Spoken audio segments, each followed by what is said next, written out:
お疲れ様です。お疲れ様です。今回は、日本陸軍が手塩にかけて育て上げていった戦車部隊が、どのようにして機甲戦術を進化させていったのかについて話をしたい。日本軍に戦車部隊っていたんだね。第二次世界大戦の欧州戦線と比較すると、機甲師団同士の大規模な海戦が極東ではなかなか生じなかったから、日本陸軍に対しそのイメージが持たれる場合もあるが、日本陸軍もしっかりと戦車を開発し、その効果的な運用を研究していたので、その話をしていこう。なお、当チャンネル、メンバーシップを運営しておりますので、ご興味のある方は動画の最後にご紹介をしております。さて、帝国陸軍における戦車の研究は、第一次世界大戦終結後に、海外製の戦車を輸入するところから始まる。いきなり自前で生産するのはさすがに難しいわな。第一次世界大戦の欧州戦線に姿を現した戦車は、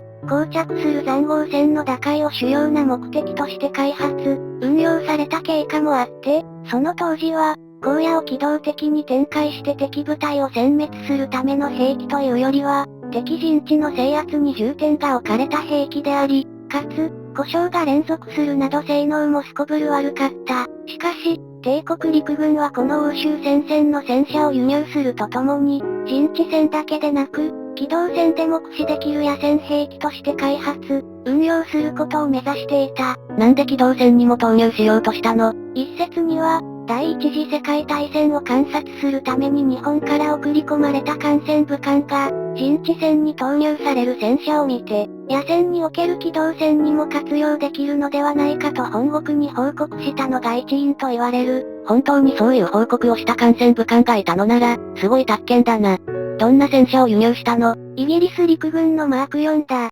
同戦車はイギリス陸軍が世界で初めて開発したマーク1戦車の改良版の戦車であり、特に、エンジンが剥き出しで換気扇もなく搭乗員の搭乗環境が著しく劣悪だったマーク1戦車の反省を踏まえ、搭乗環境が改良された戦車だ。エンジン剥き出しの部屋で戦闘したら絶対熱でやられるよね。日本陸軍は、主張陛下の陸軍隊をイギリスに派遣し、最新型の戦車の輸入を交渉させたが、イギリス側は軍事機密の漏洩を恐れて、最新型ではなくやや旧型のマーク4の輸出を許可した。マーク4の輸出交渉を成立させた日本陸軍は、軍用自動車調査委員会、ついで軍用自動車試験班を立ち上げて受け入れ体制を整え、日本に到着したマーク4の研究に当たった。さらに、マーク4に続いて、同じくイギリスのホイペット A 型中戦車、フランスのルノー FT 系戦車も輸入され、研究対象となった。機動戦用の戦車開発に活かせたのかな？それがだ。これら輸入戦車の研究を続けた日本陸軍は、せっかく先駆的な運用方法に目が向いていたのに、世界の主要国の考えと両側が合ってしまう形で、戦車の主目的は野戦陣地の攻撃であり、歩兵に追随する兵器として運用するという方針に戻ってしまう。なんと、このように戦車の活用方針については支給的なものとなってしまったが、しかし、日本陸軍の優秀だったと評価されるべき点もある。どんな点が優秀だったの？輸入戦車だけに頼って戦車部隊を編成するのではなく、自前の国産戦車を製造する方針を打ち立て、その開発を推進したことだ。その結果誕生したのが、実質的に日本初の戦車と言えるであろう、四星1号戦車だ。当チャンネルのチャンネルマークにある戦車だな。四星1号戦車は、輸送機器や兵器の産業技術がまだまだ未発達だった日本において、各方面の技術を集結させて開発がなされた戦車であり、その野外試験では関係者を驚かせるほど良好な成績を収めた。その瞬間は、戦車の国産化という目標が大きく近づいた瞬間だったと言えるだろう。問題はなかったの？試作の第1号なのでもちろん問題も山積みで、装甲の薄さなど車体に関する問題の他に、四星1号戦車は日本特有の問題も提起していた。日本特有の問題とは？国内輸送と海上輸送の困難性という問題だ。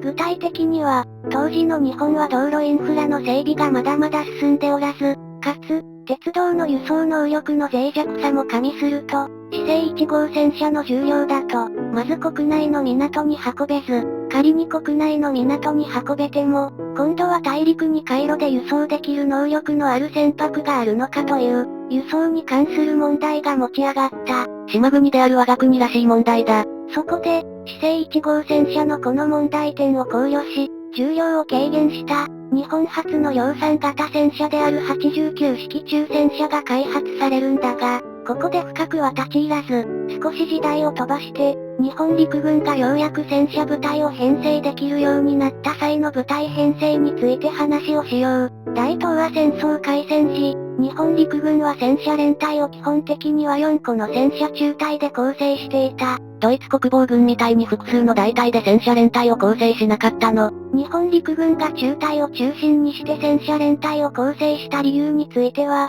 ドイツと比較して戦車の生産数が異なる点や、歩兵直供で戦車を使うのか、戦車を駆逐するために戦車を使うのかという思想の違いが影響したのかもしれないね。当該戦車連隊の主力は、日本陸軍戦車部隊の中核を担ったと言っても過言ではない戦車たる97式中戦車と、日本初の国産正式戦車である89式中戦車だ。97式中戦車はどんな戦車なの？同戦車は、基礎的な設計にもされた車両を含めると日本陸軍が最も多く生産した中戦車であり、地派の名称でも知られる。気温の低い満州の大地を疾走することを想定し、凍結しやすい水冷式エンジンではなく、空冷ディーゼルエンジンを搭載し、戦車同士の連携を密にするための無線を標準搭載されている点も画期的だった。89式中戦車は、同戦車は日本陸軍が独自開発して初めて量産に成功した戦車であり、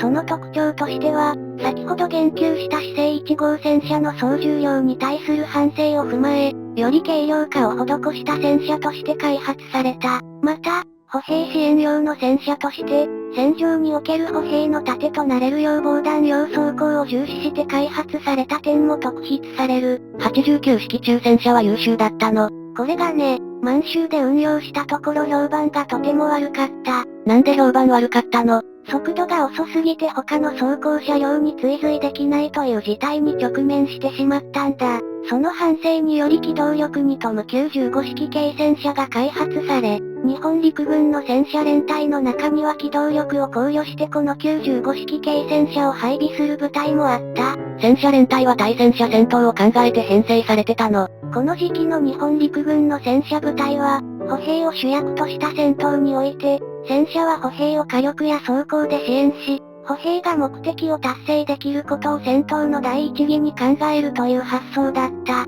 なので、配備された戦車軍の能力も考慮すると、対戦車戦闘はあまり想定されていなかったと言える。したがって、戦車連隊はしばしば分解されて歩兵の戦闘支援に回ることが多かったそうだ。この点、ドイツ国防軍の場合だと、対戦車戦闘を睨みつつ戦車開発を行い、歩兵支援については別の装甲戦闘車両である突撃砲を別途開発するなど、進んだ考えで諸陛下の共同を考えていたようだけどね。まあほら、日本軍の大陸の戦線は欧州と比較して道路整備が全然進んでないという事情もあったんだろう。ただし、日本陸軍においても、戦車連隊を戦車中隊に分解して歩兵支援に投入することは許しても、戦車中隊をさらに細かく分解することは戒めていた。戦車中隊に分解されてどんな風に戦場で投入されたの？まず、戦闘の戦車軍は敵軍に突き進む際に自軍の歩兵部隊を通り越して敵軍の下方制圧を目指すとともに、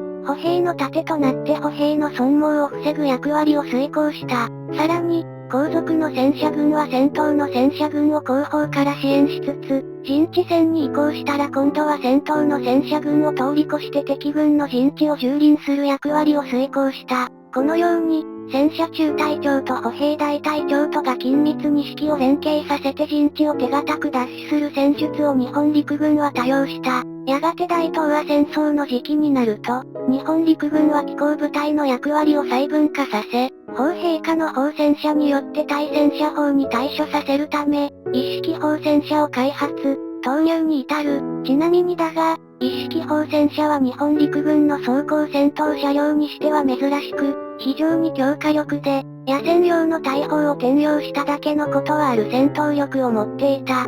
なので、対戦車砲の制圧どころか、戦場によっては鉄鋼弾の使用により敵軍の戦車の走行を貫いたケースもあったそうだ。所属兵科は違えど戦車部隊にとって頼もしい存在だね。さらに主力である97式中戦車についても、戦車砲をより強力なものに換装して火力を増強し、また、戦車連隊を構成する新しい中隊として砲戦車中隊を編成するなどした結果、日本陸軍は、対戦車戦闘を担う戦車、榴弾砲を駆使する戦車、そして陣地制圧を行う砲戦車が組み合わさった戦車部隊を組織する構想の実現化に動いた。この段階でようやく、大戦勃発前の欧州勢にちょっと近づいてきたかなという段階となった。大東亜戦争が終わるのが近い時期だから、終わってしまうと解体されるのが悲しい。しかし、理想はこれらの組み合わせによる戦車部隊を編成したいところではあったものの、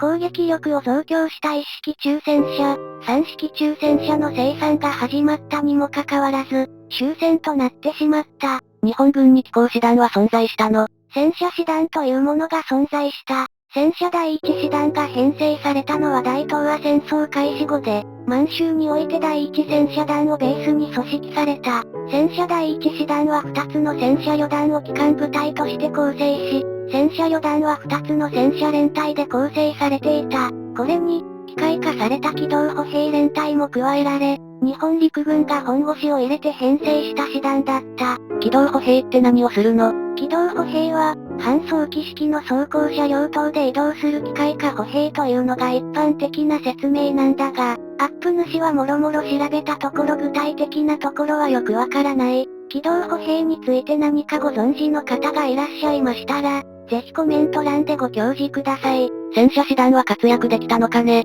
色々な事情が重なったことにより、機甲部隊として期待通りの働きをしたかと問われれば、やや微妙だ。すなわち、そもそも想定通りの中戦車や装甲車両を配備できればまだ違ったのかもしれないが、大東亜戦争もすでに始まっている状況で軍需生産が思うように進捗せず、旧式戦車や大体のトラックで応急的な充足をしている部隊もあった。また、大陸の戦線はデイネイなどで快速部隊の活躍できる環境ではなく、戦車師団から戦車のみを抽出して戦場に投入するケースもあったようだ。さらに、南方戦線に戦車師団を投入しようにも、海上で輸送船ごと撃沈されて壊滅または減少した部隊で戦闘を交えることもあった。日本陸軍が本土決戦に備えるにあたっては、新たに戦車師団の編成を再考し、上陸してくるであろう連合軍を水際で撃滅できるよう、各戦車連隊に砲戦車中隊や戦闘工兵を配備したが、